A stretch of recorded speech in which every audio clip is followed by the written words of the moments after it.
आपको zero bill चाहिए कि नहीं चाहिए?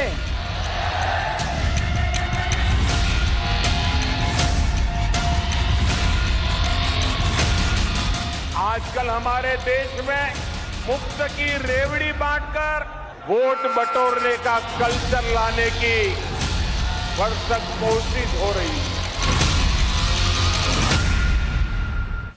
नमस्कार दर्शकों, केम छो मजामा? मैं हूं नाविका कुमार और आज दर्शकों चुनाव का मौसम आ रहा है। गुजरात के चुनाव कुछ ही महीनों बाद होने वाले हैं और आज टाइम्स नाउ नवभारत पर मैं आपके लिए गुजरात में मोदी मैजिक का सर्वे लेकर आई हूं। वहां करीब 3 दशकों से बीजेपी सत्ता में है। 2001 से पहले भी और 2001 के बाद तो बिना किसी संदेह के प्रधानमंत्री नरेंद्र मोदी का करिश्मा ही गुजरात में बीजेपी को सत्ता के आसमान पर बनाए हुए है। लेकिन अब की बार क्या होगा? क्योंकि अपने दिल्ली में मुख्यमंत्री अरविंद केजरीवाल का गुजरात दौरा तो देखा ही होगा, सुना होगा जीत के उनके दावों को, फ्री वाले उनके वादों को कांग्रेस भी जोर लगा रही है। ये और बात है कि वो हार्दिक पटेल जैसे पाटीदार नेताओं को भी बीजेपी में जाने से रोक नहीं पाई। ईटीजी रिसर्च के साथ टाइम्स नाउ नवभारत का ये सर्वे गुजरात के वोटर्स की नब्ज आपके सामने रखने वाला है। हमारा सर्वे गुजरात के बारे में बताने वाला है कि गुजरात में आम आदमी पार्टी कितना बड़ा फैक्टर है, गुजरात का मुद्दा क्या है और आज चुनाव हो तो किसकी कितनी सीटें आने वाली। सर्वे एजेंसी ईटीजी रिसर्च ने इस सर्वे के लिए जो सैंपल साइज लिया है वो 4540 का है। इसमें रैंडम कॉलिंग और लोगों के बीच जाकर उनकी राय की मेथडोलॉजी अपनाई गई है। वो सवाल जिसमें हमने सीट का प्रोजेक्शन जाना है, उसकी सैंपल साइज तकरीबन 18,500 का है। ईटीजी रिसर्च का ये सर्वे क्या हुआ, क्या मेथडोलॉजी थी, कितना सैंपल साइज था, ये बताएंगे पीयूष तंवर, ईटीजी रिसर्च के जो करता धरता हैं और नंबरों की पूरी जो मशीनरी है जो चलाते हैं, क्योंकि नंबर हमें नहीं समझ आते, ये नंबर कैसे क्रंचिंग हुई। पीयूष जी आप बताएं दर्शकों को। नागा जी, मैं आपको टाइम्स नाउ नवभारत के दर्शकों को ये बताना चाहता हूँ कि ये जो पूरा सर्वे हुआ है वो हमने कैसे किया है। इससे पहले आप सैंपल साइज के बारे में बात कर रहे थे, तो मैं दर्शकों को बताना चाहता हूँ कि जो सवाल थे कि गुजरात चुनाव में कौन से मुद्दे हावी रहेंगे, बीजेपी के लिए कौन प्रबल सीएम दावेदार हो सकता है, दिल्ली में लिकर स्कैम का गुजरात चुनाव पे क्या असर रहेगा, या फिर रेवड़ी पॉलिटिक्स का क्या होगा, इन सभी सवालों के लिए हमने लगभग 4,500 लोगों से बात की, टू बी प्रिसाइज 4,540 लोगों से बात की। और जो राउंड 1 के रुझान मिले हैं कि कौन सी पार्टी को कितनी सीटों पे लीड कर रही है, उसके लिए हमने लगभग 18,500 लोगों से बात की।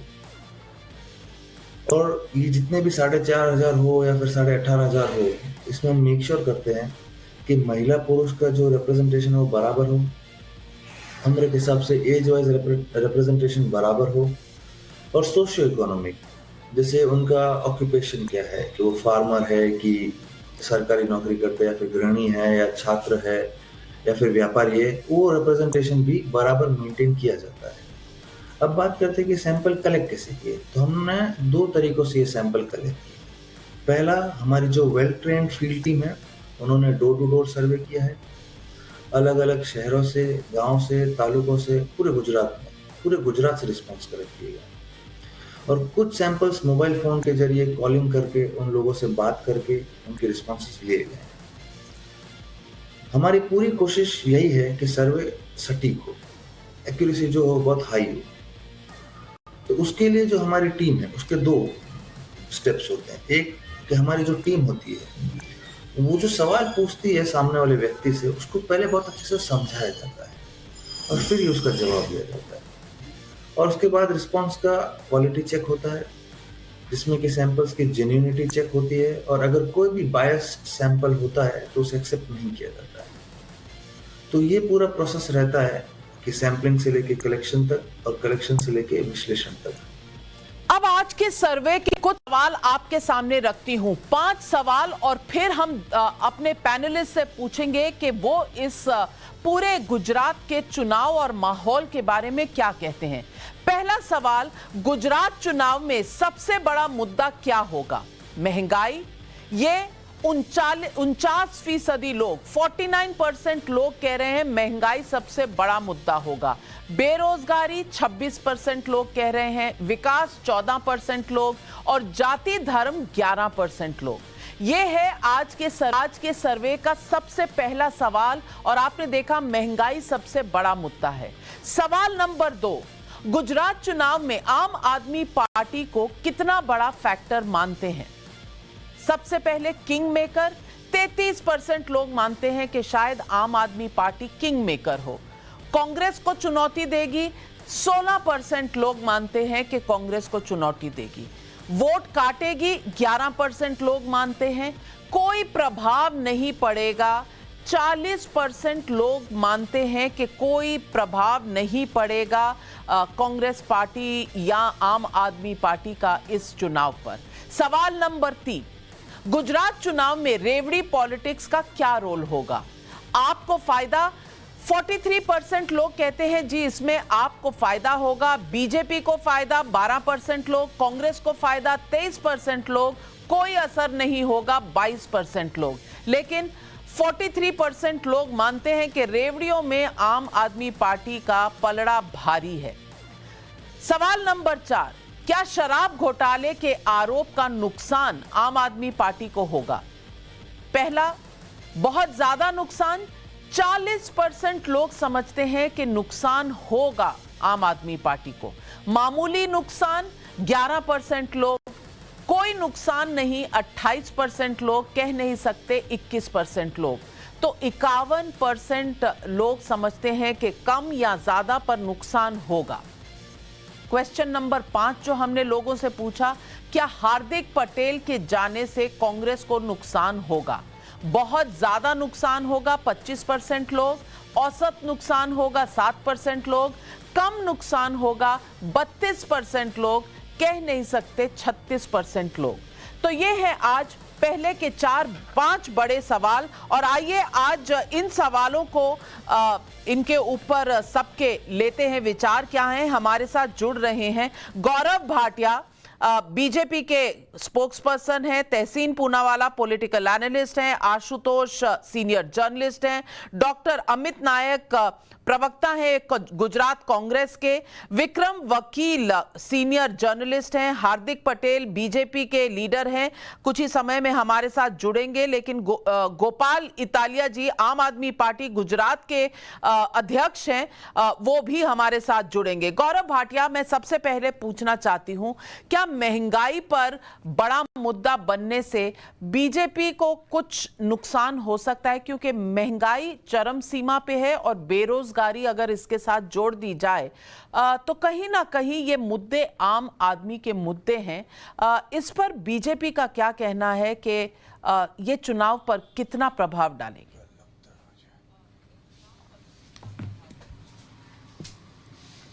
नाविका जी, देखिए, सबसे पहले तो मैं ये कहूंगा कि गुजरात के विधानसभा चुनाव जब होंगे तो पुनः भारतीय जनता पार्टी अपनी सीटें बढ़ाकर और दिखाएगी कि प्रो इनकम्बेंसी क्या होती है, नाविका जी।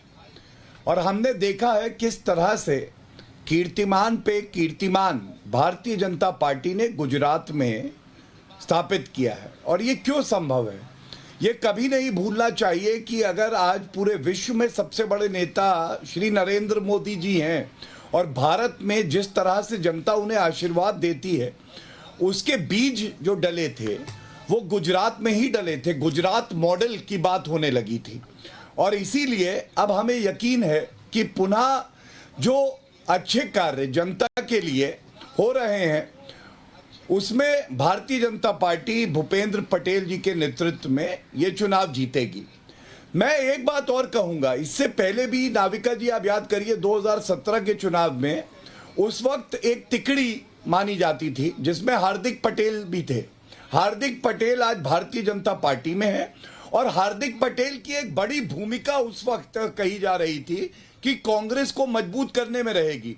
अब आप सोचिए, कांग्रेस से जब वो यहां आए तो कांग्रेस का तो नुकसान हुआ, लेकिन भारतीय जनता पार्टी में वो शक्ति जोड़ेंगे, अपने लोगों को जोड़ेंगे, और इससे ये साफ हो जाता है कि जो पिछली बार 99 थी, इस बार सेंचुरी भी क्रॉस होगी और 2/3 सीटें हम कम से कम गुजरात में जीत के ये दिखाएंगे कि किस तरह से 3 दशक तक गुजरात की जनता का विश्वास अटल भारतीय जनता पार्टी पर है। अमित नायक जी, डॉक्टर अमित नायक, मैं पूछना चाहती हूं कि क्या कांग्रेस अब दौड़ में बाकी है कि नहीं है? क्योंकि जिस तरह से कांग्रेस पूरे राष्ट्रीय स्तर पर इरोजन होता जा रहा है, सीनियर लीडर सारे छोड़कर जा रहे हैं, गुजरात में पहले ही आप काफी खामियाजा भुगत चुके हैं। पिछली बार आपने कोशिश की थी और पिछली बार भी आप अपसेट नहीं कर पाए थे और बीजेपी लगातार वहां चुनाव 30 साल से जीतती जा रही है। मैं पूछना चाहती हूं, कांग्रेस क्या अब अपनी आखिरी लड़ाई मानती है इसे, और क्या अब कांग्रेस की लड़ाई बस इतने में ही है कि अपना घर कितना बचा सके, कि आम आदमी पार्टी उनके घर में कितनी सेंध करेगी उसको बचा सके? आपने पास्ट का, अगर 2017 का जो आपके पास आंकड़े होंगे तो आपने देखा होगा, क्या वो आंकड़े देख के आपको लगता है कि गुजरात में कांग्रेस को स्ट्रगल करना पड़े? आपके पास पेपर पे होगा वहाँ पे कि कांग्रेस के कितने विधायक गुजरात में हैं। यहाँ कांग्रेस के टोटल 65 विधायक, हाल के मौजूदा स्थिति में भी 65 एमएलए टोटल। हम लास्ट टाइम 78 हमारे विधायक चुनाव जीत के आए थे। यानी गुजरात में कांग्रेस के अस्तित्व पर सवाल करना वही एक बड़ा सवाल है। जो लोग बोलते हैं कि क्या कांग्रेस अपनी आखिरी लड़ाई लड़ रही है, मुझे आप ये बताइए कि अभी गुजरात में भाजपा की सरकार जितने साल से आप उनका आंकड़ा दिखा रहे हैं, क्या भारतीय जनता पार्टी गुजरात में आज तक वो आंकड़ा छू पाई है जो हमने छुआ था? आप उनसे पूछिए भाजपा से, क्या वो गुजरात में कभी 149 सीट क्रॉस कर सके जो कांग्रेस ने किया था? क्या वो वायदे का जो अमित शाह जी और मोदी जी भाषणों में कहते थे 2017 में अब की बार 150 के पार, क्या 150 का आंकड़ा वो छू पाए? अगर नहीं छू पाए, अगर वो 3 डिजिट में से 2 डिजिट पे आए, तो आपके पास कोई भी वीडियो पहले की, मैं मानती हूँ अमित नायक जी, मैं मानती हूँ कि पिछली बार के प्रदर्शन कांग्रेस के हिसाब से बहुत अच्छा प्रदर्शन रहा होगा, लेकिन आप सरकार नहीं बना पाए और 2017 से लेकर 2022 तक तो बहुत सा पानी बह चुका है और लोग यही कहेंगे कि इस पानी में कांग्रेस कितनी बह गई है। लेकिन गोपाल इतालिया जी हमारे साथ जुड़ रहे हैं आम आदमी पार्टी से, और मैं पूछना चाहती हूं गोपाल इतालिया जी, इस बार के चुनाव में आम आदमी पार्टी लड़ किससे रही है? बीजेपी को हराने के लिए या कांग्रेस का जो ऑपोजिशन का जो दर्जा है वो पाने के लिए? नाविका जी, हम किसी से नहीं लड़ रहे हैं, हम जनता के बिहाफ पे, जनता के लिए लड़ रहे हैं। हमारी लड़ाई बीजेपी कांग्रेस को हराने की या किसी को आगे पीछे करने की नहीं है। हमारी लड़ाई है गुजरात को एक बेहतरीन ऑप्शन देने की। गुजरात की राजनीति में सालों से बीजेपी कांग्रेस ने जो एक तरीके से कब्जा करके रखा है, ना दोनों में से एक भी पार्टियां काम करती है, ना किसी को कभी आने देते हैं। तो हमारी लड़ाई जनता के लिए है। जनता की बुनियादी सुविधाएं जो है, जैसे स्कूल है, अस्पताल है, बिजली, पानी, करप्शन फ्री गवर्नेंस, तो हमारी लड़ाई मुद्दों को लेकर के है और जनता के रोजमर्रा जिंदगी को बेहतर करने के लिए, अच्छा करने की लड़ाई है हमारी। और इस लड़ाई में जनता का अभूतपूर्व सहयोग हमें मिल रहा है। अगर आज आम आदमी पार्टी के पास गुजरात में कोई भी स्तर की राजनीतिक जमीन है, तो इसका साफ साफ मतलब है कि जनता आम आदमी पार्टी को पसंद कर रही है, Arvind Kejriwal model of governance पे भरोसा कर रही है। तो हमारी लड़ाई साफ साफ जनता के हित में, जनता को साथ लेकर के गुजरात को एक नई अच्छी शानदार दिशा में आगे ले जाने की है।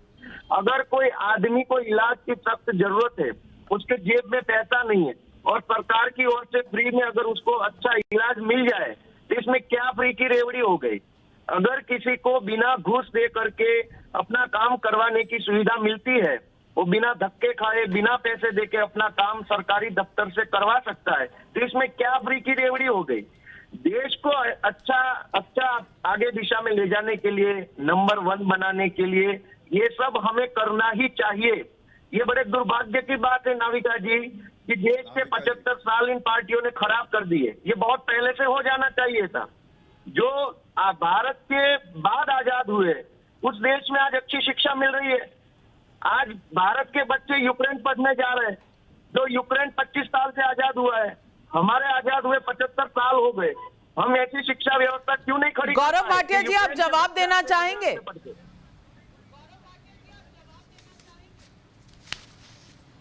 मैं समझा नहीं। देखिए नाविका जी, मैं इतना ही कहूंगा, ना रेवड़ी आप ना बेवड़ी आप जीतेगी। और इसकी वजह है नाविका जी, आम आदमी पार्टी का जो असली चरित्र सामने आया है ना, आज सब कह रहे हैं आप नहीं पाप है, जनता के लिए अभिशाप है। और ये क्यों कह रहे हैं आप देखिए, आपका सर्वे भी ये इंगित कर रहा है, ये जो शराब घोटाला हुआ है इस पे हम लोग इनसे पुरजोर तरीके से सवाल पूछ रहे हैं, ये जनता के सवाल हैं, लेकिन उत्तर नहीं मिलता है। कभी महात्मा गांधी जी की समाधि पे चले जाते हैं, कभी अपनी जात बताने लगते हैं, कभी न्यूयॉर्क टाइम्स का आर्टिकल बताने लगते हैं। और गुजरात की जनता तो वो जनता है जो सबसे ज्यादा विकास का कार्य पसंद करती है, जो जानती है कि गुजरात मॉडल में कैसे कार्य हुआ है। जब नरेंद्र मोदी जी मुख्यमंत्री बने तो वहां पानी की टंकी नहीं थी, और कैसे उन्होंने सुनिश्चित किया कि हर घर पानी पहुंच जाए, महिलाओं का सम्मान बढ़े, लिंग अनुपात ठीक हो। और ये लोग क्या करते हैं, ये जाएंगे सब कुछ रेवड़ियां बांटो। अरे आप ये बताओ कैसे राजस्व इकट्ठा करोगे, कैसे जनता को दोगे? और यही उत्तर प्रदेश, उत्तराखंड और गोवा में भी किया इन्होंने। आप मुझे बताइए, चुनाव हुए उत्तराखंड में, इनके जो अध्यक्ष थे वही पार्टी छोड़ के चले गए। उत्तर प्रदेश में जमानत जब्त हो गई, सुपड़ा साहब कहीं दिखे नहीं। और ऐसे ही गोवा में हुआ। अब आप देखिएगा गुजरात ही इनकी कब्र बनेगी, आम आदमी पार्टी का पता नहीं चलेगा। और ये जो इनकी ओछी और भ्रष्टाचारी राजनीति है उसका अंत गुजरात में होगा। चलिए, इतने संगीन शब्द कब्र जैसे तो ना ही इस्तेमाल करें। लेकिन तहसीन पूनावाला जी, मैं आपसे पूछना चाहती हूँ, हार्दिक पटेल छोड़कर चले गए। अब अमित नायक जी का कहना है कि गुजरात में पिछली बार बहुत अच्छा प्रदर्शन हुआ था। जी, पिछली बार की सीटें सबको पता हैं, लेकिन सरकार नहीं बनी थी और तब से लेकर अब तक कांग्रेस का सिर्फ डिक्लाइन ही हुआ है, कम ही हुआ है उसका जो अस्तित्व है पूरे राष्ट्र भर में। आनंद शर्मा जी नाराज हैं, गुलाम नबी आजाद छोड़कर चले गए हैं पार्टी को, तमाम स्पोक्सपर्सन जयवीर शेरगिल जैसे लोग कह रहे हैं आकर कि इस पार्टी में सिर्फ चापलूसी चलती है। और हार्दिक पटेल कह के गए थे कि ये वो पार्टी है जहां सब नेता जो हैं वो चिकन सैंडविच राहुल जी को कैसे मिलेगा इसमें ज्यादा व्यस्त रहते हैं, बजाय इसके कि वहां की पार्टी की पॉलिटिक्स कैसे की जाए। तो तहसीन पूनावाला जी, और मैं पॉलिटिकल राजनीतिक स्तर पर रेटोरिक की बात नहीं कर रही, मैं सीधा बात कर रही हूं अनुमान का जो ग्राउंड पर है। क्या कांग्रेस इस बार पिछला जैसा भी परफॉर्मेंस कर पाएगी कि नहीं, या आम आदमी पार्टी सेंध डालेगी और जो ऑपोजिशन की जो जगह कांग्रेस की रही है इतने दशकों से, अब इस बार शायद उसे भी खतरा है? बहुत सारे आपने टिप्पणी की और अपने 2 प्रश्न पूछे, मैं दोनों का उत्तर दूंगा। लेकिन इससे पहले जब गौरव भाई मेरे बहुत अच्छे मित्र है, जब कह रहे थे कि भारतीय जनता पार्टी खास करके गुजरात में महिलाओं की इज्जत करती है, यही टाइम्स नाउ और मैडम आप ही और आप ही का चैनल है जो गुजरात की सरकार को आप लोग प्रश्न पूछ रहे हैं कि 11 बलात्कारियों को उन्होंने कैसा छोड़ा है। उन बलात्कारियों को जिन्होंने एक प्रेग्नेंट महिला का बलात्कार किया और एक बच्चे को पत्थर पर पटक कर मारा, जबकि कोर्ट का कोई आदेश नहीं था। और भारतीय झूठी पार्टी हर बात इस पर झूठ बोलती है। दूसरी चीज, अब भाजपा का नया नाम हो गया भाग जाओ प्रदेश से, और गुजरात का प्रदेश जो है सूबा इनको यहां से भगाने वाला है। पिछली बार अमित शाह जी ने आपको कहा था, आप ही को इंटरव्यू में कहा था 150 सीटें हम पार करने वाले, 99 पे अटक गए, और 99 भी कैसे हुए सब जानते हैं। फिर उसके बाद इन्होंने कोशिश की कांग्रेस को पूरी तरह से कमजोर करने की, तोड़ने की, कुछ नहीं हुआ। कांग्रेस के पास आज 66-67 विधायक है। कांग्रेस सरकार बनाने के बेहद करीब होने वाली है। हाँ, मैं इस बात को मानता हूं कि आम आदमी पार्टी थोड़ा उनका वोट लेगी, लेकिन जो आपके सर्वे दिखा रही, जो लोगों के मेन मुद्दे हैं, बेरोजगारी, महंगाई और जो उनका और जो विकास, ये 3 मुद्दे, ये बताता है कि इतने सालों में गुजरात की सरकार ने कुछ दिया नहीं। और आज जो लोग याद करते हैं कांग्रेस की वो सरकार, क्योंकि मैं आपको एक फैक्ट बताना चाहता हूं, प्लीज आप फैक्ट चेक करा देना। गुजरात का सबसे highest GDP growth, state GDP growth तब हुआ था जब कांग्रेस की सरकार थी, और सबसे कम तब हुआ है जब नरेंद्र मोदी जी वो 8-9 साल वहां के चीफ मिनिस्टर ज्यादा साल थे, लेकिन 8-9 साल जब वे चीफ मिनिस्टर थे सबसे कम हुआ था गुजरात का विकास, जबकि भारत का विकास सबसे ज्यादा उस समय हो रहा था। मैं और एक चीज आपको बताना चाहता हूं, आपके दर्शक ये लोग सोच ले, क्यों गुजरात में कोई मॉडर्न इंडस्ट्री नहीं आई, क्यों आईटी इंडस्ट्री गुजरात में नहीं है, क्यों गुजरात के अंदर कोई मॉडर्न इंडस्ट्री जैसे कि क्रिप्टो की इंडस्ट्री नहीं है। एक इंडस्ट्री जो मुंबई से लेकर गुजरात में डालेगी वो बैंक्स को लेकर, बट मॉडर्न इंडस्ट्री क्यों नहीं? क्योंकि गुजरात में प्राइमरी एजुकेशन खास करके इंग्लिश में निवेश नहीं किया गया, और सारे हेल्थ इंडेक्स में सभी बड़े राज्यों के मुकाबले गुजरात सबसे खराब परफॉर्मेंस है। इसका भी आप फैक्ट चेक करा दीजिए। गुजरात की सरकार इस वक्त जा रही है और कांग्रेस की सरकार बनने जा रही है। चलिए, सपने देखने पर किसी को कोई टैक्स नहीं देना पड़ता, जीएसटी नहीं देना पड़ता, लेकिन आशुतोष जी मैं रियलिटी चेक की बात करूंगी। रियलिटी चेक ये है कि पिछली बार कांग्रेस पार्टी ने अच्छा प्रदर्शन किया था, लेकिन इस बार पहले से ही आम आदमी पार्टी घुस चुकी है मैदान जंग में गुजरात में। मैं पूछना चाहती हूं कि जब वोट का बंटवारा होगा तो आम आदमी पार्टी के वोट कहां से जाएंगे? कांग्रेस से जाएंगे या बीजेपी के वोट कांग्रेस आम आदमी पार्टी की तरफ जाएंगे? आप क्या अनुमान लगाते हैं वहां ऑन द ग्राउंड?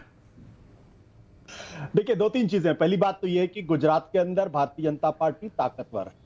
उसका जो सामाजिक आधार है वो कंसिस्टेंटली 48-49% पिछले 25-30 सालों से है, उसको डिनाई नहीं करते। कांग्रेस पार्टी भी गुजरात के अंदर उतनी कमजोर नहीं जितना एज्यूम किया जाता है, क्योंकि कंसिस्टेंटली 38% वोट शेयर उसका लगातार रहता है। अब इन दोनों मजबूत सामाजिक आधारों के बीच में आम आदमी पार्टी को अपनी जगह बनती है। जहां तक बीजेपी की बात है, आज की तारीख में बीजेपी के पास जो मुख्यमंत्री हैं उनका चेहरा कुछ नहीं, वो अपने बल पे चुनाव नहीं जीत सकते। अगर चुनाव जीतना होगा तो नरेंद्र मोदी और अमित शाह के नाम पर ही जीतना होगा, उसी आधार पे उनको राजनीति करनी होगी। तो जो लोकल बीजेपी है वो आज की तारीख में आप कहिए कि अदृश्य है। लगभग यही स्थिति कांग्रेस पार्टी की भी वही है, क्योंकि कांग्रेस पार्टी के पास भी कोई इतना बड़ा चेहरा नहीं जो अपने बाल पे पूरे चुनाव को खींच ले जाए। पिछली बार जब चुनाव हो रहा था तो उस वक्त 3 लड़के थे जिन्होंने वहां की राजनीति को हिलाने की कोशिश की, हार्दिक पटेल, अल्पेश ठाकुर और जिग्नेश मेवाड़ी ने, और उन्होंने एक ऑप्टिक्स क्रिएट का माहौल बनाया जिसका फायदा कांग्रेस पार्टी को हुआ। आज आम आदमी पार्टी उसी तरीके से माहौल बनाने की कोशिश कर रही है। आम आदमी पार्टी के साथ एक दिक्कत क्या है कि आम आदमी पार्टी का अभी भी पूरे गुजरात के अंदर जिस तरीके का संगठन होना चाहिए उस तरीके का संगठन नहीं है, और किसी भी पार्टी के लिए किसी नए राज्य में अपना संगठन बनाने में वक्त लगता है। वो तो 3 महीने, 6 महीने, 10 महीने में नहीं बनता, उसको 10 साल लगते हैं। लेकिन जो म्युनिसिपैलिटी के चुनाव हुए हैं 2021 में, उस म्युनिसिपैलिटी के चुनाव का अगर आप विश्लेषण करेंगी तो ऐसा लगता है जैसे कि आम आदमी पार्टी आने वाले दिनों में भारतीय जनता पार्टी का वोट काटेगी, क्योंकि 13% वोट उसको म्युनिसिपैलिटी में मिले थे 2021 में, 3% उसको रूरल सेंटर में मिला था, और जो गांव का इलाका है, ग्रामीण का इलाका है, वहां कांग्रेस पार्टी की जड़ें बीजेपी से ज्यादा मजबूत हैं। भारतीय जनता पार्टी की जड़ें वहां कमजोर हैं, और भारतीय जनता पार्टी को अर्बन सेंटर में 73% वोट मिला था 2000 जो पिछला विधानसभा का चुनाव। इसका मतलब बहुत ज्यादा पावरफुल है। लेकिन उसमें भी अहमदाबाद, सूरत, बड़ोदरा और राजकोट, इन 4 शहरों में बीजेपी को 45 सीटें मिली थी 55 में से। यह बहुत बड़ा आंकड़ा है। 45 सीटों मिलने का मतलब यह है कि जैसे अहमदाबाद में 21 में से 16 सीट, सूरत में से 16 में से 15 सीट, बड़ोदरा में 10 में से 9 सीट, राजकोट में 5 में से 8 में से 5 सीटें जीती थी।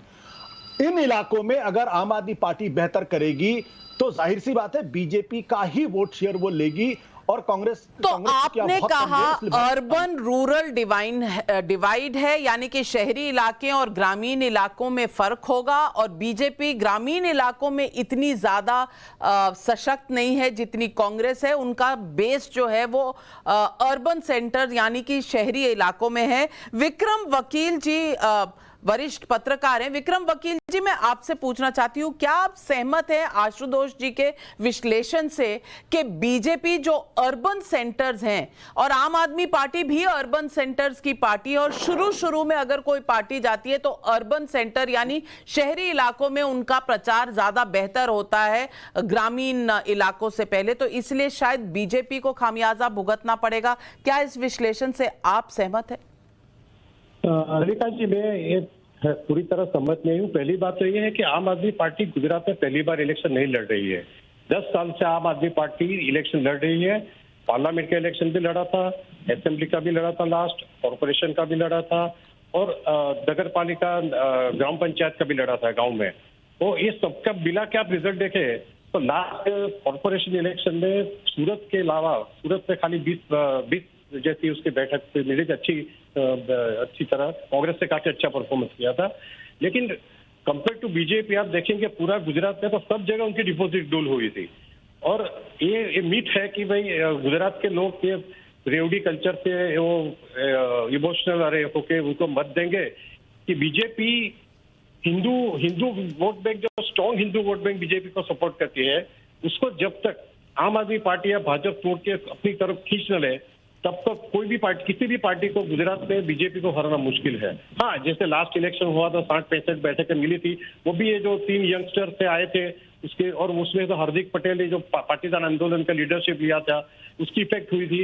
और अभी ये हार्दिक पटेल भी आ गए, ये तरफ ठाकुर भी आ गए हैं, और मेवाणी का इतना कोई इम्पैक्ट रहा नहीं है गुजरात में। और ये देखा जाए तो आप गुजरात में 30 साल से बीजेपी क्यों आ रही है? मैं तो 36 साल से पत्रकारित्व कर रहा हूँ गुजरात में। आप देखिए कि जब से कश्मीर का इश्यू शुरू हुआ आफ्टर 89, और कश्मीर में जब पंडितों के हुए टेररिस्ट अटैक होने लगे तो ये सब गुजराती को ऐसा लगा कि हमारे पर अटैक हो रहा है। बाद में अडवाणी जी ने जो यात्रा निकाली उसका भी काफी फायदा हुआ। अयोध्या मामले से वो अपना हिंदुओं का जो हुआ वोट पैटर्न उसकी चेंज हो गई। और बाद में हर इलेक्शन की 1 वीक पहले आपको लगता होगा कि किसी सबको लगता होगा कि नहीं ये बार तो बीजेपी को हराना इजी है। लेकिन जैसे लास्ट टाइम राहुल गांधी ने निवेदन किया था कि मंदिर जाते हैं फिर बलात्कार करते हैं।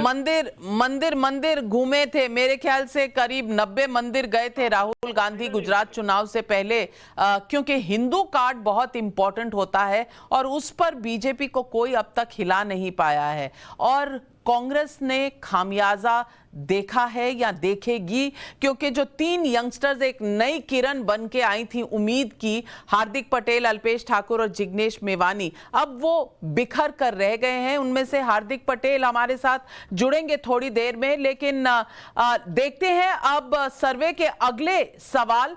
बीजेपी को मुख्यमंत्री का चेहरा बार बार बदलने से फायदा होगा या नुकसान? क्योंकि बीजेपी ने 2 मुख्यमंत्री बदले हैं।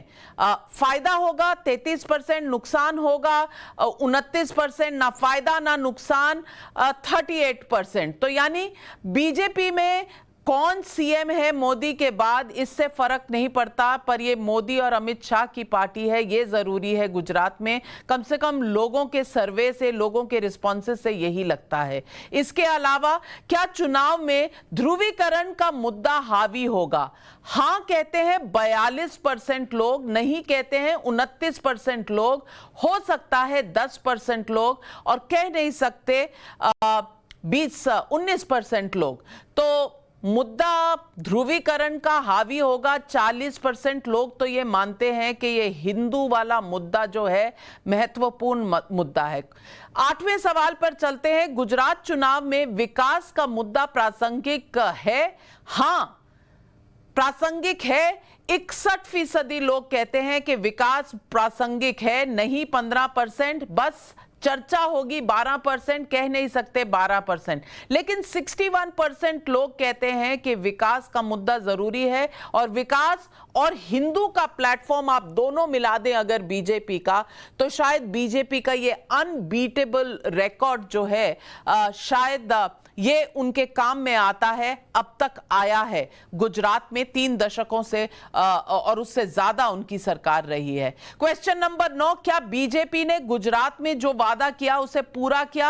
हां, लगभग पूरा किया। 45% लोग कहते हैं, 39% लोग कहते हैं नहीं, कह नहीं सकते 16%, लेकिन 45% लोग सैटिस्फाइड हैं बीजेपी के कामकाज से, रिकॉर्ड से।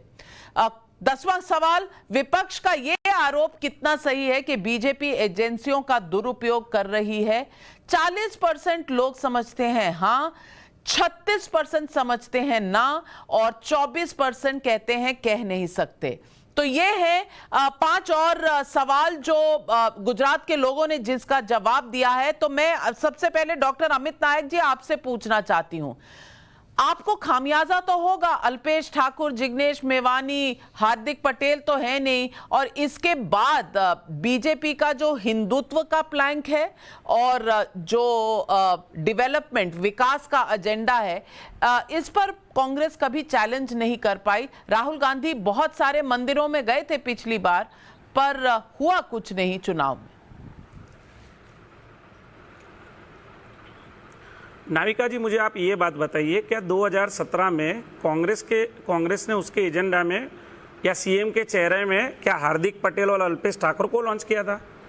क्या गुजरात कांग्रेस हार्दिक पटेल और अल्पेश ठाकुर का चेहरा लेके चुनाव लड़ी थी? तो हम उसका खामियाजा हमें क्यों भुगतना पड़ेगा? दूसरी बात, आप विकास की करते हैं, कौन से विकास की बात करती है? अगर आप गुजराती न्यूज़पेपर के कटिंग पढ़ेगी तो यहाँ बोलते हैं गुजराती में कि विकास गांडो थयो छे। क्यों बोलते हैं ऐसा, विकास गांडो थयो छे?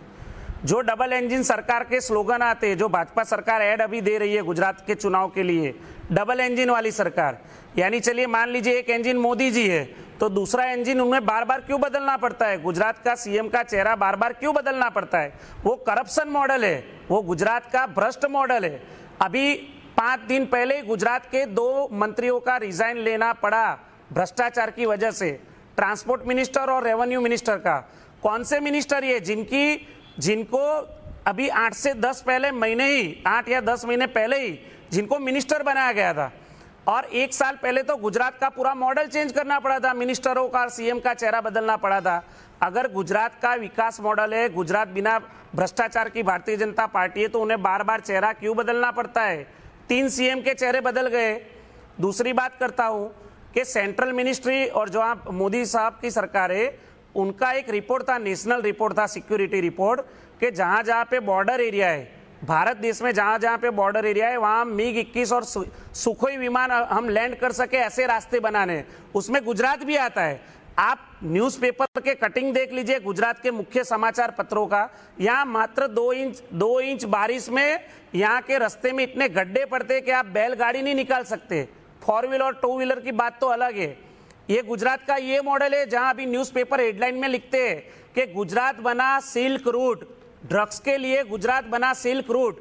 क्या मतलब है सिल्क रूट? मैंने ये नया शब्द सुना है जो मीडिया ने दिया है।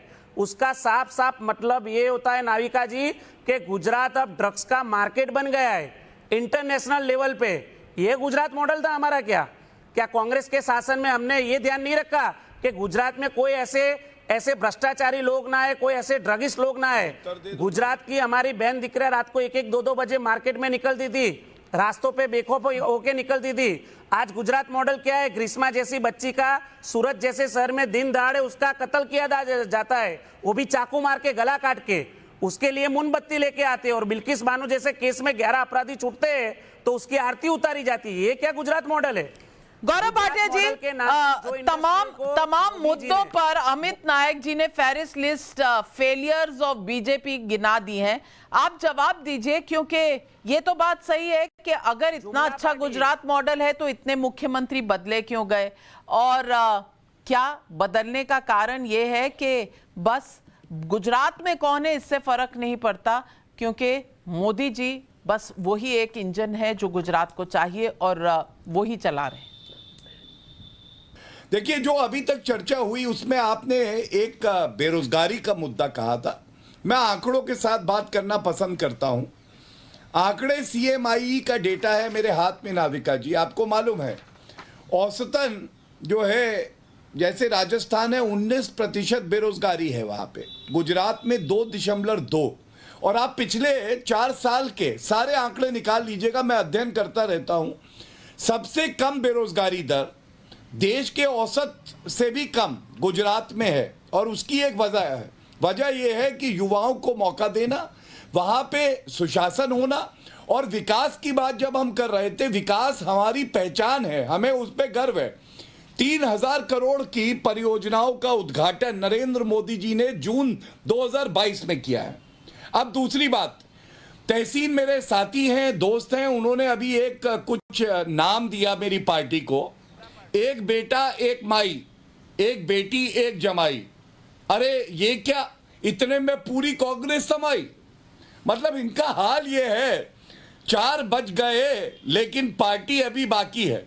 4 बच गए नहीं, 4 बच गए लेकिन पार्टी अभी बाकी है। अब एक विश्लेषण तथ्यों के तौर पे मैं कांग्रेस का भी कर देता हूं।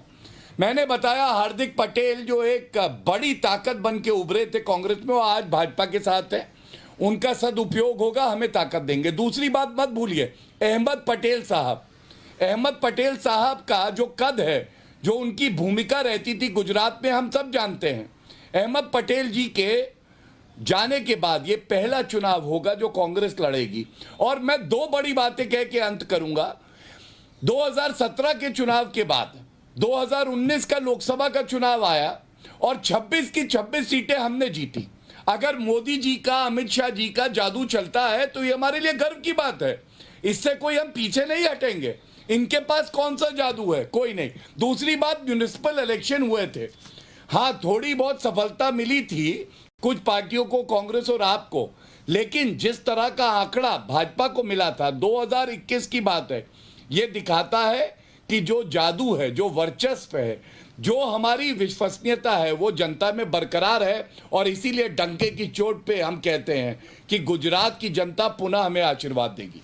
तहसीन पूनावाला, ये बात तो सही है, कांग्रेस से एग्जिट ज्यादा होता है, एंट्री कम होती है। जिस तरह से गुलाम नबी आजाद साहब ने चिट्ठी लिखी है कि वहां पर कोई बात करने वाला नहीं है, कोई सुनने वाला नहीं है। राहुल गांधी रिमोट कंट्रोल से चलाते हैं पूरी पार्टी। पहले उन्होंने रिमोट कंट्रोल से यूपीए सरकार चलाई थी, और अब तो उन्होंने ये भी लिख दिया है कि गार्ड्स और प्राइवेट असिस्टेंट्स जो हैं वो चला रहे हैं पार्टी। ये गुलाम नबी आजाद, जिन्होंने शायद 40 साल से ज्यादा काम किया है कांग्रेस के हर तबके पर, हर स्तर पर, उनका कहना है। ये किसी बाहरी हल्के इंसान का कहना नहीं है। हार्दिक पटेल अगर कह दें तो आप कह सकते हैं वो थोड़ी देर रहे थे पार्टी में, उन्हें क्या पता। लेकिन इंडियन यूथ कांग्रेस में जब गुलाम नबी आजाद आए थे तो उन्होंने इंडक्ट करवाया था राजीव गांधी को पार्टी में। ये उनकी चिट्ठी में आज लिखा है। मैं पूछना चाहती हूं तहसीन पूनावाला, कांग्रेस के अपने जो इतने सालों से थे, वो अगर कांग्रेस में इतनी खामियां देख रहे हैं तो क्या जनता नहीं देखेगी? नाविका जी, डिबेट गुलाम नबी आजाद साहब पे नहीं था, लेकिन मैं एक चीज पर जरूर इस पे बात करना चाहूंगा। गुलाम नबी आजाद साहब के पत्र मैंने भी पढ़े, और आज जिस तरह से सभी भाजपा के मित्र, उनके समर्थक, कुछ मीडिया के लोग कह रहे, देखो कांग्रेस को चौकीदार चला रहा है, सिक्योरिटी गार्ड यानी चौकीदार। कल यही लोग 2019 में कह रहे थे किसी को चौकीदार कहना गलत नहीं, क्योंकि माननीय प्रधानमंत्री जी ने कहा था कि मैं चौकीदार हूं, और कोई गलत चीज है नहीं। आज इसका मजाक उड़ा रहे थे। कल तो प्रधानमंत्री जी चौकीदार थे, चौकीदार होना गर्व की चीज थी। इन चीजों को छोड़ देते। मैं क्यों भाजपा को भारतीय जुमला पार्टी कहता हूं? इसलिए क्योंकि नाविका जी, टाइम्स नाउ पे मैं उसी दिन आपके साथ था लाइव। सी प्लेन मोदी जी ने उद्घाटन किया। सी प्लेन भारत में पहली बार नहीं चल रहा था, महाराष्ट्र में, केरला में, लेकिन मोदी जी के जुमलेबाजी में पहली बार कहा गया सी प्लेन। 2 दिन चला, बंद हो गया। ये इनका विकास का मॉडल है। इस प्रश्न का तो उत्तर दिए ने, मैं उत्तर दे देता हूं। जरा हेल्थ इंडेक्स बताइए ना गुजरात का। सभी राज्यों में गुजरात वर्स्ट परफॉर्मिंग है। और जब महिला एनेमिक है तो मोदी जी कहते हैं महिला फैशन करती है, इसलिए गुजरात एनेमिक स्टेट है। मोदी जी के शब्द है, वर्बैटिम कोट कर रहा हूं। जो गुजरात, मेरी मम्मी गुजरात से आती, मेरी मम्मी गुजराती थी। लेट नाइट महिलाएं बाहर निकल सकती थी, डांडिया खेल सकती थी। आज महिलाओं को बाहर निकलने के अवसर नहीं। देखिए, ध्रुवीकरण तो करना है गौरव भाई को। गौरव भाटिया, आप जवाब दे रहे थे तहसीन पूनावाला को। और तहसीन भाई, you are a brother from another mother. मैं आपको बताऊं, मेरी आंटी वो भी गुजरात में ही है। मेरी आंटी मुझसे कहती है कि भाजपा वापस आएगी। और वो क्यों कहती हैं?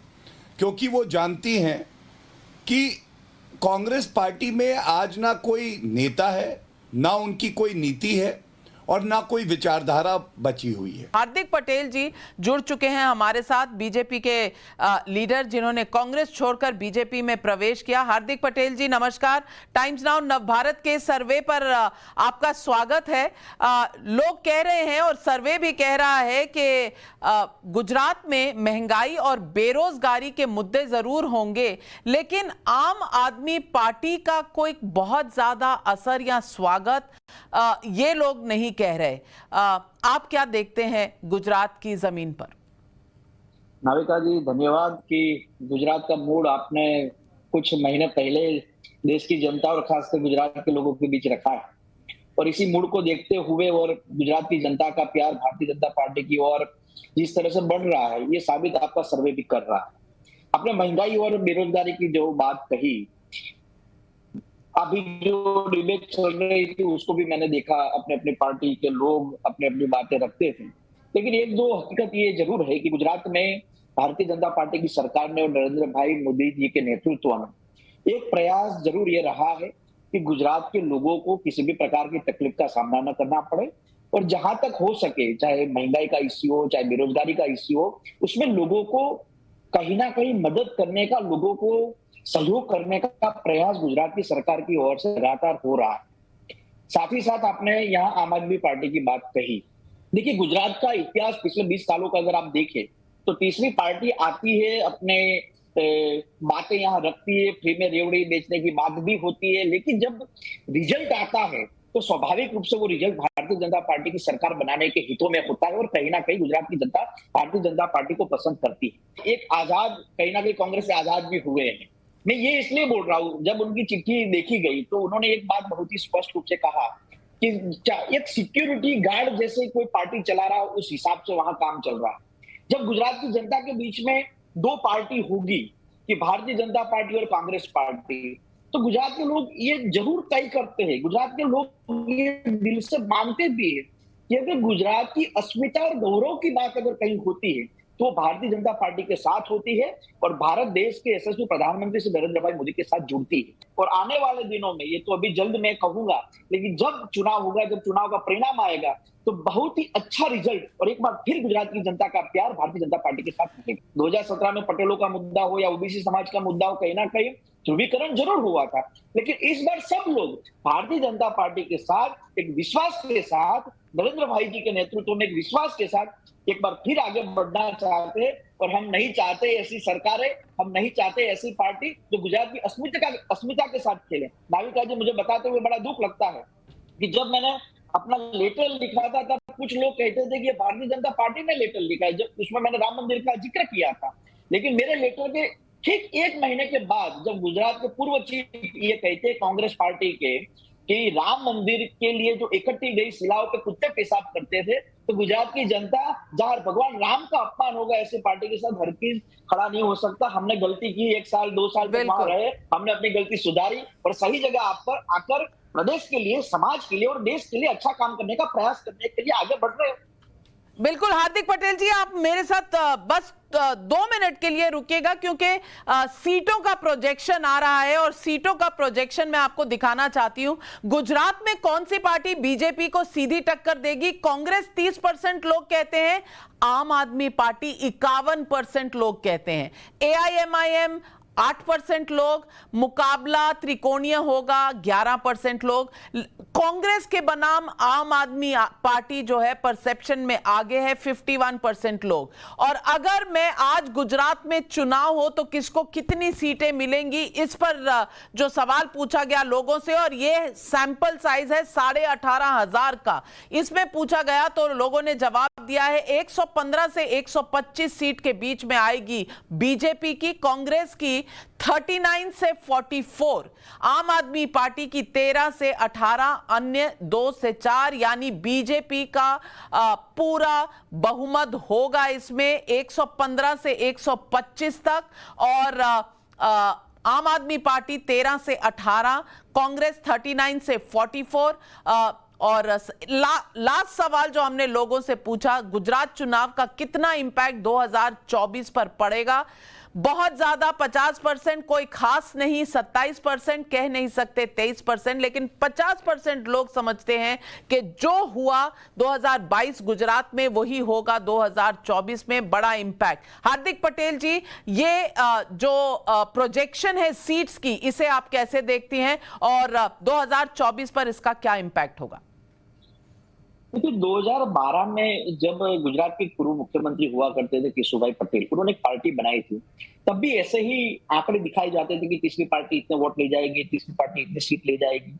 2017 में भी कहीं ना कहीं ये माहौल बनाने का प्रयास हुआ था, अभी 2022 में भी ये बात चल रही है। लेकिन जब चुनाव आता है नाविका जी, तो ये स्पष्ट होता है कि गुजरात, मैं बार बार ये बात बोल रहा हूँ, गुजरात की अस्मिता और गुजरात का गौरव, गुजरात की अस्मिता और गुजरात के गौरव को बचाने का काम किसने किया? तो बात आएगी भारतीय जनता पार्टी ने। इस गौरव को सिर्फ भारत में नहीं, पूरे विश्व में पहुंचाने का काम किसने किया है? तो बात आएगी नरेंद्र भाई मोदी ने। तो जब चुनाव आता है ना, तो ये चित्र, ये आंकड़े, ये पार्टी अलग अलग रूप में दिखाई देती है। आपने यहाँ पर कहा कि 115 से 125 सीट भारतीय जनता पार्टी के साथ लोग रहेंगे, मैं ज्यादा मानता हूँ इससे। लोग इस बार ये तय कर चुके, जिस कांग्रेस के साथ यहाँ का विपक्ष की भूमिका में, जब हमने कांग्रेस को गुजरात की जनता ने एक विपक्ष की जगह भी दी, वो विपक्ष की जगह भी अब उनके लिए ठीक नहीं है, क्योंकि ना वो जनता के मुद्दे से कुछ जुड़ना चाहती है, ना जनता के मुद्दे से कोई बातचीत करना चाहती है। आप सोच सकते हैं कि कांग्रेस से लगातार लोग क्यों जा रहे हैं, क्योंकि उनको भी मालूम पड़ रहा है कि ना प्रदेश की बात हो रही है, ना जनता की बात होती है, ना देश की बात होती है। बात होती है तो सिर्फ एक दूसरे की चापलूसी करने की, और उसका खामियाजा आने वाले दिनों में, यानी कि 2022 के दिसंबर में जब आप देखेंगे, तो बड़े पैमाने पर गुजरात की जनता एक बार फिर भारतीय जनता पार्टी को सत्ता में वापसी करेगी। लेकिन गोपाल इतालिया जी, आपसे पूछना चाहूंगी कि इसमें 51% लोग समझते हैं कि कांग्रेस से ज्यादा तो आप रेलेवेंट है गुजरात में, तो क्या कांग्रेस की चुनौती है कि बीजेपी को चुनौती दे रहे हैं? देखिए, आम आदमी पार्टी, मैंने पहले भी बताया कि हम किसी को चुनौती नहीं दे रहे, हम तो हमारा एक अच्छा सा बेहतरीन एक विजन लेके आए हैं, और इस विजन को ये 51% लोग जो अभी सर्वे में आ रहे हैं, वो दिखा रहा है 51% की लोग अब आम आदमी पार्टी के विजन के ऊपर भरोसा कर रहे हैं। मैं कब से ये डिबेट देख रहा हूँ, कभी बीजेपी के भाटिया साहब, कभी कांग्रेस के पुनावाला साहब आपस में बहसबाजी करते, दोनों ने मिलकर ये नहीं कहा कि गुजरात को लेकर उनका क्या विजन है। जो भी अच्छा या बुरा हो गया तो हो गया, आगे की क्या रणनीति है, क्या विजन है गुजरात को लेकर के, वो किसी ने नहीं बताया। नायक साहब, विजन नहीं है आपके पास, और हार्दिक पटेल तो जो कह के गए हैं वो आपके सामने है। जनता जो कह रही है, जनता भी मान रही है कि बीजेपी के सामने आम आदमी पार्टी के चांसेस बेटर हैं, कांग्रेस के नहीं। दोनों का जवाब देना चाहूंगा नाविका जी। अगर हार्दिक पटेल को इतना ही ओवर कॉन्फिडेंस है कि उनकी वजह से हमारी इतनी सीटें आई थी कांग्रेस में होने की वजह से, तो मैं याद दिलाना चाहता हूं, हार्दिक पटेल 2017 में कांग्रेस में नहीं थे, पर अब तो वो बीजेपी में है। तो गुजरात बीजेपी में सीएम का चेहरा हार्दिक पटेल को ही लॉन्च करना चाहिए। हार्दिक पटेल को एज ए सीएम लॉन्च कर दो, दूध का दूध पानी का पानी हो जाएगा। और दूसरी बात, आम आदमी पार्टी के गोपाल इटालिया से कहना चाहता हूं कि वो यहाँ स्लोगन दे रहे, एक मौका आपको, एक मौका केजरीवाल को, फिर देखिए गुजरात को। अरे भाई, क्या आप स्पष्टता कीजिए, केजरीवाल जी दिल्ली छोड़ के गुजरात में आने वाले क्या? आपने देखा इस वक्त जो सीट्स का प्रोजेक्शन है, इस वक्त चुनाव की कोई सरगर्मी शुरू नहीं हुई। 115 से लेकर 125 तक बीजेपी के, 39 to 44 कांग्रेस के, 13 से 18 आम आदमी पार्टी के।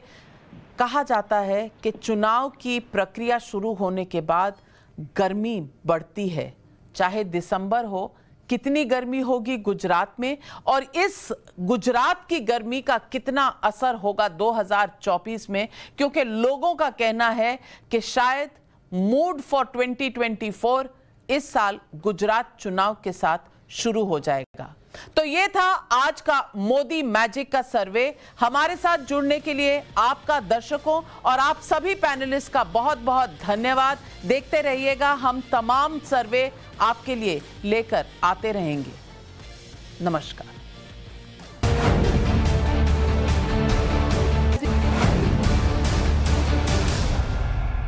टर्म लाइफ इंश्योरेंस ले लेना।